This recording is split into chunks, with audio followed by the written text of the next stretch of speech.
Hey guys what's up and welcome back to my YouTube channel maths with Saloni. तो आज मैं फिर से लेकर आ चुकी हूँ विविक्तर यानी कि डिस्क्रिमिनेंट के क्वेश्चन। यहाँ पर ये पार्ट 2 है हमारा। इससे पहले जो मैंने वीडियो अपलोड की थी वो पार्ट 1 था। उसके कुछ क्वेश्चंस रह गए थे जो कि इंपॉर्टेंट थे, जो एग्जाम में पूछे जा सकते हैं। तो यहाँ पर मैंने उनके कुछ एग्जाम्पल्स लिए हैं। जो पहला एग्जाम्पल है वो है 9x² minus kx plus 81 equals to 0 के मूल समान होंगे तो k का मान निकालना है, यानी k की वैल्यू हमें फाइंड आउट करनी है। अगर इसके जो हमारे पास बहुपद है, अगर इसके मूल जो है वो सेम है तब तो सेम मूल है, इसका मतलब हमको फॉर्मूला लगाना है d equals to b² minus 4ac। सबसे पहले हम वैल्यूज़ देखेंगे कि हमें क्या क्या पता है। तो यहाँ पर हमें b पता है माइनस k, यहाँ पर k है तो हम k ही रहने देंगे, ठीक है। और a, जो a की वैल्यू है वो सिंपली 9 है। c की वैल्यू है प्लस 81।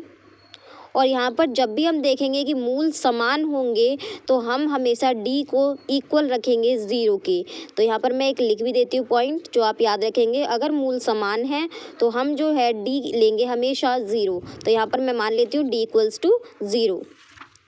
तो यहाँ पर फॉर्मूले में वैल्यूज़ रखेंगे तो d इक्वल्स टू 0 है तो वो 0 आ जाएगा। और यहाँ पर b² आ जाएगा माइनस का k² minus 4 multiplied by a means 9, c means 81। और अब हम इसको सॉल्व करेंगे तो यहाँ पर 0 तो एज इट इज़ रहेगा, माइनस k का स्क्वायर यानी कि k का स्क्वायर माइनस 4 और 9 की मल्टीप्लाई हम नहीं कर सकते तो हम सिंपली 4 और 9 की मल्टीप्लाई करेंगे जो कि आ जाएगा 36 और 81 को एज इट इज़ रहने देंगे। अब ये माइनस की सारी वैल्यूज़ हैं, ये सारी उधर जाकर प्लस की हो जाएंगी और k² मैंने यहीं रहने दिया है तो ये मैंने आगे पीछे किया है। तो k² इक्वल्स टू जो 36 होता है, अब यहाँ पर स्क्वायर हटाएंगे तो हम यहाँ पर क्या चढ़ जाएगा, हमारा अंडर रूट चढ़ जाएगा।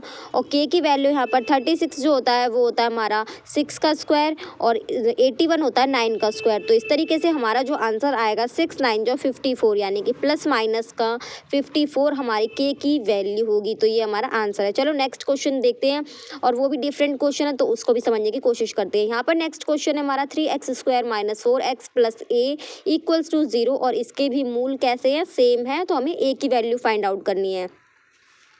तो यहाँ पर वैल्यूज़ बिल्कुल सेम रखी जाएंगी, d इक्वल्स टू 0 क्योंकि सेम है मूल, a equals to 3, b equals to -4 और c इक्वल्स टू a। और यहाँ पर अब हम फॉर्मूला लेंगे जो कि हमारा d equals to b² minus 4ac। d की वैल्यू 0, b की वैल्यू -4 तो -4 का स्क्वायर -4 इंटू a की वैल्यू 3 है और c की वैल्यू है a। c की वैल्यू मैंने पहले लिख दी है और a की वैल्यू मैंने बाद में लिख दी है। अब -4 का स्क्वायर करेंगे तो 16 आ जाएगा, 4 की मल्टीप्लाई 3 में करेंगे तो 12a आ जाएगा।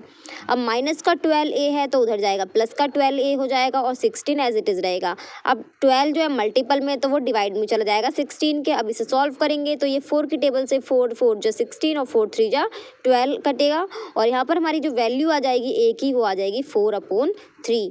तो अगर आपको वीडियो अच्छी लगे तो लाइक कीजिए, शेयर कीजिए, चैनल को सब्सक्राइब कीजिए। मिलते हैं बहुत जल्द नेक्स्ट वीडियो में, तब तक